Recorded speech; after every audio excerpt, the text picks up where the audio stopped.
मेरे प्यारे देशवासियों, नमस्कार। इस ऐतिहासिक अवसर पर आप सबको संबोधित करते हुए मुझे बहुत प्रसन्नता हो रही है। गणतंत्र दिवस की पूर्व संध्या पर मैं आप सबको हार्दिक बधाई देती हूँ। आज से 75 वर्ष पहले 26 जनवरी के दिन ही भारत गणराज्य का आधार ग्रंथ यानी भारत का संविधान लागू हुआ था।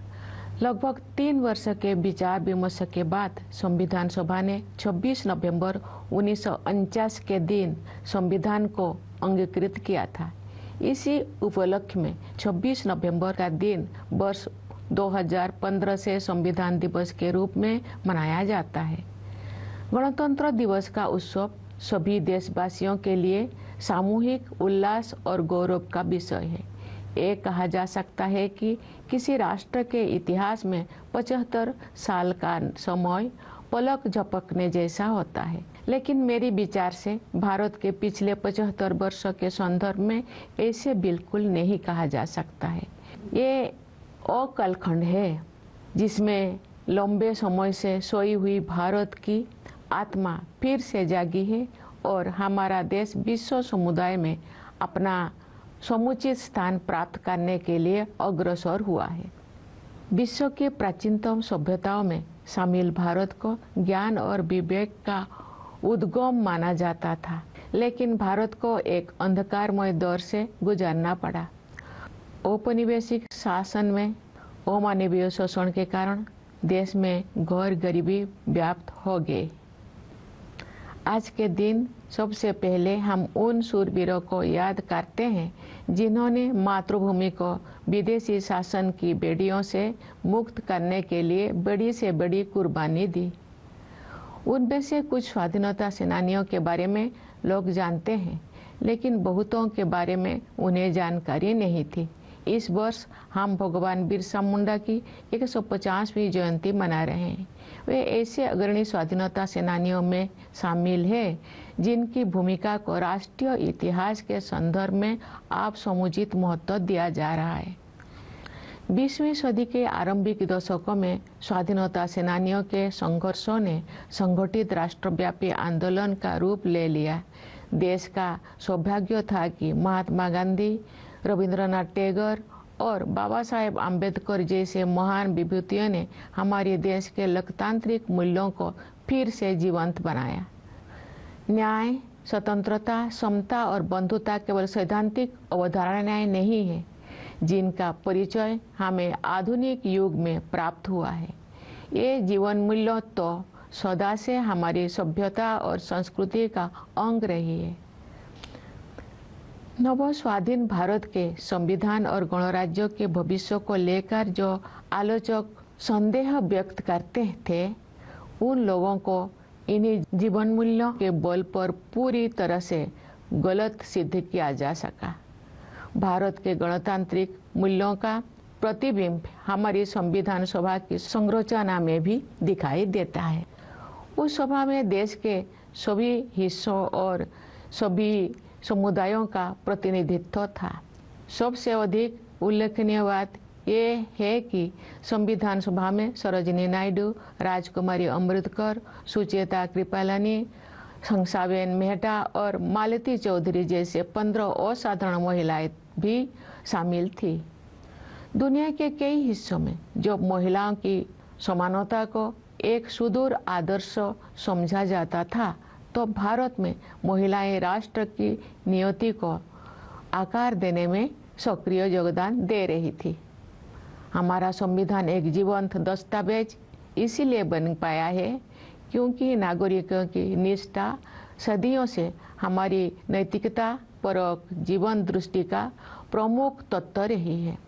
हमारा संविधान भारतवासियों के रूप में हमारी सामूहिक अस्मिता का मूल आधार है, जो हमें एक परिवार की तरह एकता के सूत्र में पिरोता है। पिछले 75 वर्षों से संविधान ने हमारी प्रगति का मार्ग प्रशस्त किया है। आज के दिन हम संविधान सभा के प्रारूप समिति के अध्यक्ष डॉक्टर भीमराव अंबेडकर, सभा के अन्य प्रतिष्ठित सदस्यों, संविधान के निर्माण से जुड़े विभिन्न अधिकारियों और ऐसे अन्य लोगों के प्रति अपनी कृतज्ञता व्यक्त करते हैं जिनके कठिन परिश्रमों के फलस्वरूप हमें ये विलक्षण ग्रंथ प्राप्त हुआ।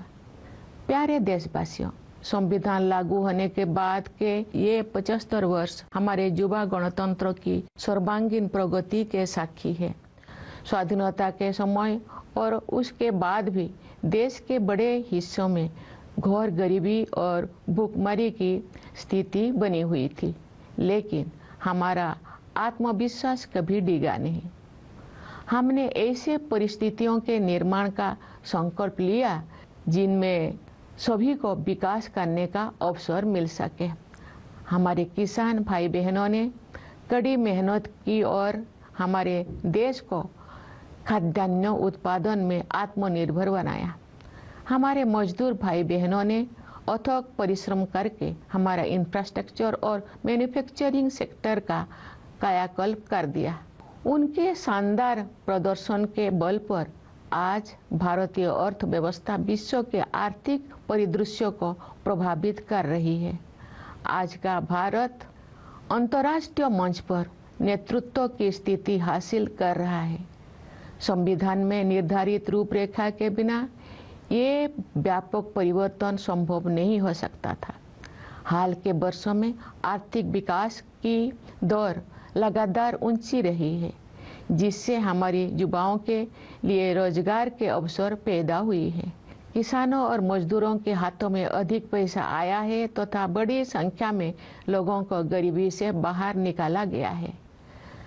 साहसिक और दूरदर्शी आर्थिक सुधारों के बल पर आने वाले वर्षों में प्रगति की ये रफ्तार बनी रहेगी। समावेशी विकास हमारी प्रगति की आधारशिला है, जिससे विकास का लाभ व्यापक स्तर पर अधिक से अधिक देशवासियों तक पहुंचता है। सरकार द्वारा वित्तीय समावेशन को सर्वोच्च प्राथमिकता दी जा रही है। इसलिए प्रधानमंत्री जन धन योजना, प्रधानमंत्री जीवन ज्योति बीमा योजना, प्रधानमंत्री सुरक्षा बीमा योजना, मुद्रा योजना, स्टैंड अप इंडिया और अटल पेंशन योजना जैसी वित्तीय समर्थन योजनाओं का विस्तार किया गया है, ताकि अधिक से अधिक लोगों तक विभिन्न प्रकार की वित्तीय सहायता पहुंचाए जा सके। ये भी एक बहुत महत्वपूर्ण बदलाव है कि सरकार ने जन कल्याण को नई परिभाषा दी है, जिसके अनुसार आवास और पेयजल जैसी बुनियादी जरूरतों को अधिकार माना गया है। वंचित वर्गों के लिए, विशेष रूप से अनुसूचित जातियों, अनुसूचित जनजातियों तथा अन्य पिछड़े वर्गों की सहायता के लिए सभी प्रयास किए जा रहे हैं। अनुसूचित जातियों के युवाओं के लिए प्री मैट्रिक और पोस्ट मैट्रिक छात्रवृत्तियां, राष्ट्रीय फेलोशिप, विदेशी छात्रवृत्तियां, छात्रावास और कोचिंग सुविधाएं दी जा रही है। प्रधानमंत्री अनुसूचित जाति अभ्युदय योजना द्वारा रोजगार और आमदनी के अवसर उत्पन्न करके अनुसूचित जातियों के लोगों की गरीबी को तेजी से कम किया जा रहा है। अनुसूचित जनजाति समुदायों के सामाजिक एवं आर्थिक विकास के लिए विशेष योजनाएं बनाई गई है, जिनमें धरती आबा जनजातीय ग्राम उत्कर्ष अभियान और प्रधानमंत्री जनजातीय आदिवासी न्याय महाअभियान PM जनमन शामिल है। विमुक्त, घुमंतु और अर्ध घुमंतु समुदाय के लिए विकास एवं कल्याण बोर्ड का गठन किया गया है।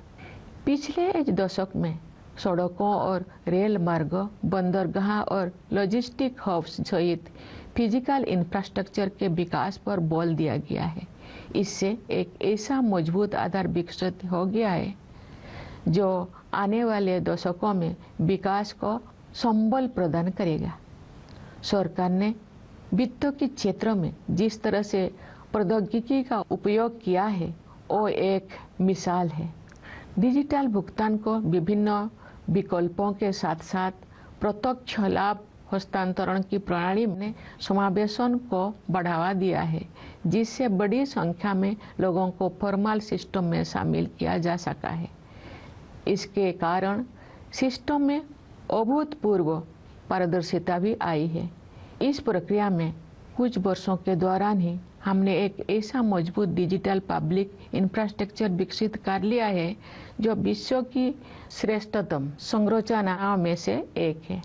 इंसॉल्वेंसी एंड बैंकरप्सी कोड जैसा साहसिक उपायों के परिणाम स्वरूप बैंकिंग व्यवस्था अब अच्छी स्थिति में आ गई है।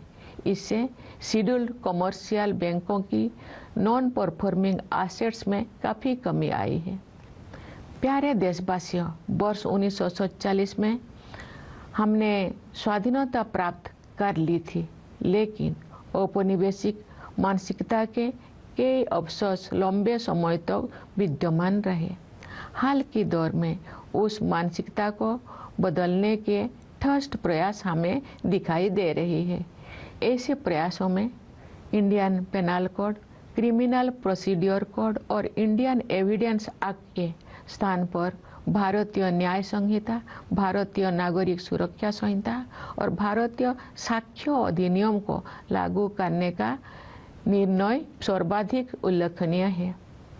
न्याय शास्त्र की भारतीय परंपराओं पर आधारित इन नई अधिनियमों द्वारा दंड के स्थान पर न्याय प्रदान करने की भावना को आपराधिक न्याय प्रणाली के केंद्र में रखा गया है। इसके अलावा इन नए कानूनों में महिलाओं और बच्चों के विरुद्ध अपराधों पर काबू पाने को सर्वोच्च प्राथमिकता दी गई है। इतने बड़े पैमाने पर सुधार के लिए साहसपूर्ण दूरदर्शिता की आवश्यकता होती है। देश में चुनाव को एक साथ संपन्न कराने के लिए संसद में पेश किया गया विधेयक एक और ऐसा प्रयास है जिसके द्वारा सुशासन को नए आयाम दिया जा सकते हैं। एक राष्ट्र एक चुनाव की व्यवस्था से शासन में निरंतरता को बढ़ावा मिल सकता है। नीति निर्धारण से जुड़े निष्क्रियता समाप्त की जा सकती है। संसाधनों की अन्यत्र खर्च हो जाने की संभावना कम हो सकती है तथा वित्तीय बोझ को कम किया जा सकता है। इनके अलावा जन हित में अनेक अन्य लाभ भी हो सकते हैं। हमारे सांस्कृतिक विरासत के साथ हमारे जुड़ाव और अधिक गहरा हुआ है। इस समय आयोजित हो रहे प्रयागराज महाकुंभ को उस समृद्ध विरासत की प्रभावी अभिव्यक्ति के रूप में देखा जा सकता है।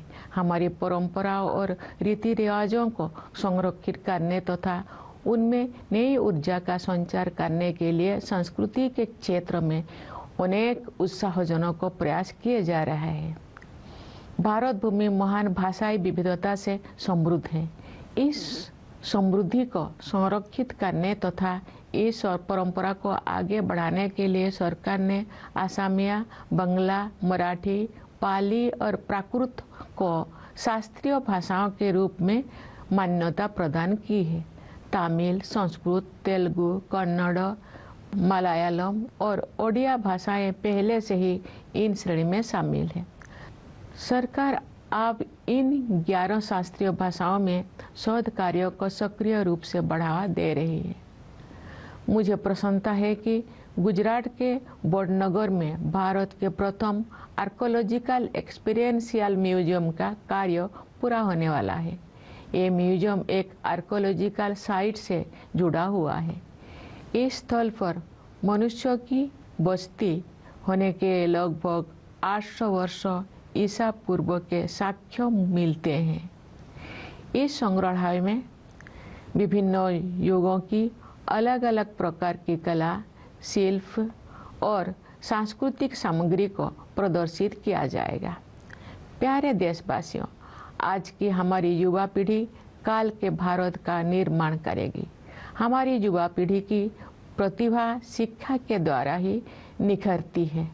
इसलिए सरकार ने शिक्षा के क्षेत्र में निवेश को बढ़ाया है तथा शिक्षा से संबंधित प्रत्येक मानक में सुधार के लिए समग्र प्रयास किए हैं। अब तक के परिणाम उत्साहवर्धक रहे हैं।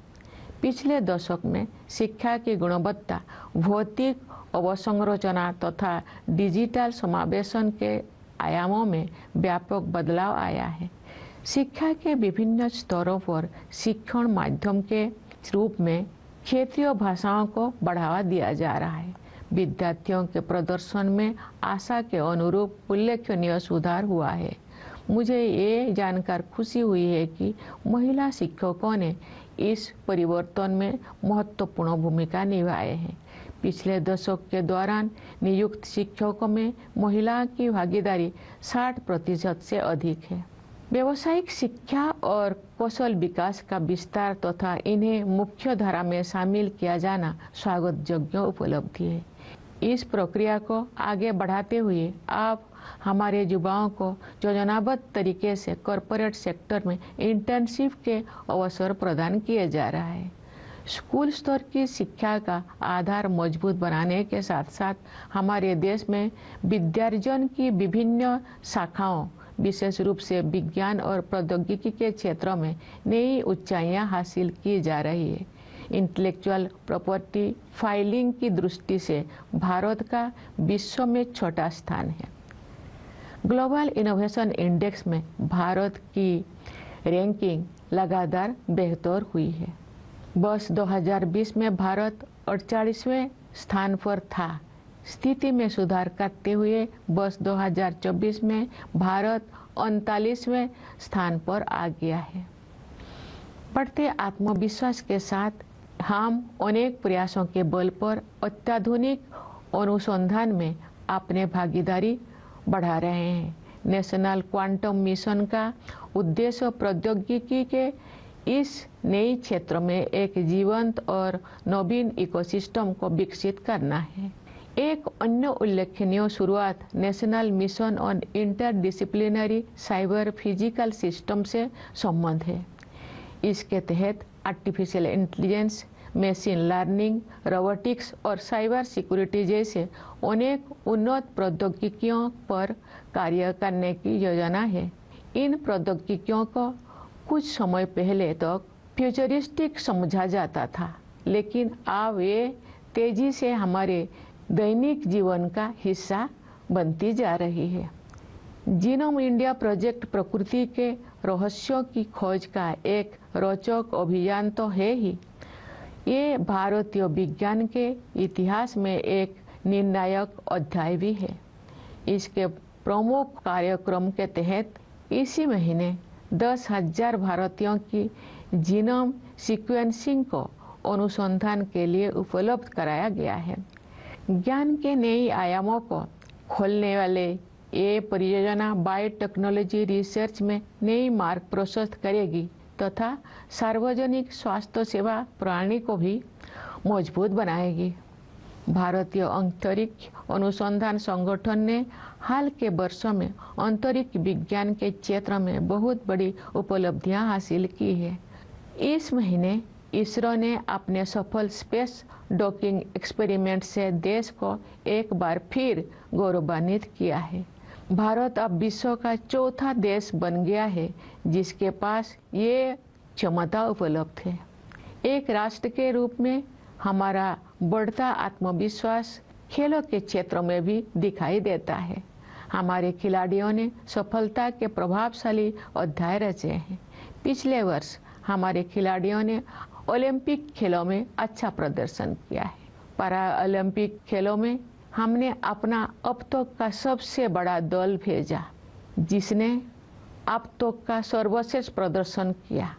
फीडे शतरंज ओलंपियाड में हमारे खिलाड़ियों ने विश्व समुदाय को अपने प्रदर्शन से प्रभावित किया तथा पुरुषों और महिला खिलाड़ियों ने स्वर्ण पदक जीते। वर्ष 2024 में डी गुकेश ने अब तक का सबसे कम उम्र का विश्व चैंपियन बनकर इतिहास रच दिया। देश भर में जमीनी स्तर पर प्रशिक्षण सुविधाओं में बहुत सुधार हुआ है और इसके बल पर हमारे खिलाड़ियों ने विजयी होकर हमें गौरवान्वित किया है। साथ ही उन्होंने अगले पीढ़ी को और भी ऊंचे लक्ष्य प्राप्त करने के लिए प्रेरित किया है। विदेशों में रहने वाले हमारे भाई बहनों ने हमारी संस्कृति और सभ्यता के सबसे उज्जवल पक्षों को विश्व के विभिन्न हिस्सों में पहुंचाया है और अनेक क्षेत्रों में अपनी उपलब्धियों से हमें गौरवान्वित किया है। उन्होंने हमेशा स्वयं को भारत की गौरव गाथा से जोड़े रखा है।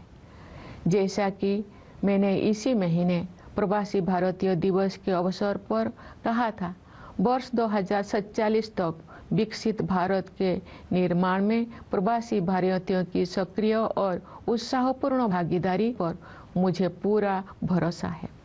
प्यारे देशवासियों, विभिन्न क्षेत्रों में महत्वपूर्ण और उल्लेखनीय प्रगति के बल पर हम अपना सिर ऊंचा करके भविष्य की ओर कदम बढ़ा रहे हैं। हमारे युवा, विशेषकर हमारी बेटियां, देश के उज्जवल भविष्य का निर्माण करेगी। जब हम अपनी स्वतंत्रता की शताब्दी मना रहे होंगे, तब के भारत का उज्जवल भविष्य हमारे युवाओं के सपनों में आकार ले रहा है। और जब आज के बच्चे वर्ष 2050 की 26 जनवरी के दिन राष्ट्रध्वज को सलामी दे रहे होंगे, तो वे अपनी अगली पीढ़ी को ये बता रहे होंगे कि हमारा देश की गौरव यात्रा हमारी अतुलनीय संविधान से प्राप्त मार्गदर्शन के बिना संभव ना हुई होती। हमारी भावी पीढ़ियां विश्व पटल पर स्वाधीन भारत के आदर्शों को चरितार्थ करेंगी। मैं राष्ट्रपिता महात्मा गांधी के संदेश का उल्लेख करना चाहूंगी। बापू ने कहा था, यदि स्वराज का अभिप्राय हमें सभ्य बनाना और हमारी सभ्यता को शुद्ध और स्थायी बनाना नहीं है, तो इसकी कोई कीमत नहीं है। हमारी सभ्यता का सार ये है कि अपने सभी मामलों में, चाहे वे राजनीतिक हो या निजी, नैतिकता को सर्वोत्तम स्थान दिया जाए। आइए आज के दिन हम गांधी जी के सपनों को साकार करने के लिए अपनी प्रतिबद्धता को दोहराएं। सत्य और अहिंसा के उनके आदर्श विश्व समुदाय के लिए प्रासंगिक बने रहेंगे। उन्होंने हमें ये सीख भी दी थी कि अधिकार और कर्तव्य एक ही सिक्के के दो पहलू हैं। सच तो ये है कि कर्तव्य ही अधिकार का वास्तविक स्रोत है। सभी के प्रति करुणा के बारे में उनकी शिक्षा को भी हम याद करें। वे कहते थे कि हमें केवल मनुष्यों के प्रति ही नहीं, बल्कि अपने आसपास के पशु पक्षियों, पेड़ पौधों, नदियों और पहाड़ों के प्रति भी संवेदना का भाव रखना चाहिए। हम सभी का कर्तव्य है कि जलवायु परिवर्तन के वैश्विक संकट का सामना करने के प्रयासों में अपना योगदान अवश्य दें। इस संदर्भ में 2 अनुकरणीय प्रयास किए गए हैं। विश्व स्तर पर Bharat mission lifestyle for environment नामक एक जन आंदोलन का नेतृत्व कर रहा है। इसका उद्देश्य पर्यावरण के संरक्षण और संवर्धन में व्यक्तियों और समुदायों को अधिक सक्रिय होने के लिए प्रेरित करना है। पिछले वर्ष विश्व पर्यावरण दिवस के अवसर पर हमने अपनी मातृशक्ति के साथ साथ जीवनदायिनी प्रकृति की पोषण शक्ति के प्रति सम्मान व्यक्त करते हुए एक पेड़ माँ के नाम के संदेश के साथ एक अनूठा अभियान शुरू किया था। इस अभियान का 80 करोड़ पौधे लगाने का लक्ष्य समय सीमा से पहले ही पूरा कर लिया गया है। विश्व समुदाय ऐसे अभिनव प्रयासों से सीख ले सकते हैं। लोग ऐसे प्रयासों को स्वयं के आंदोलन के रूप में अपना सकते हैं। प्यारे देशवासियों, मैं एक बार फिर आप सभी को गणतंत्र दिवस की बधाई देती हूँ। देश की सीमाओं की रक्षा करने वाले हमारे सैनिकों के साथ साथ सीमाओं के भीतर देश को सुरक्षित रखने वाले पुलिस और अर्धसैनिक बलों के जवानों को भी मैं बधाई देती हूँ। न्यायपालिका, सिविल सेवाओं तथा विदेशों में हमारी मिशनों के सदस्यों को भी मेरी बधाई। मेरी शुभकामना है कि आप सब अपने प्रयासों में सफलता प्राप्त करें। धन्यवाद। जय हिंद, जय भारत। विश्व प्लस जनहितक्किದು ಜ್ಞಾನದ ಜಾಲ।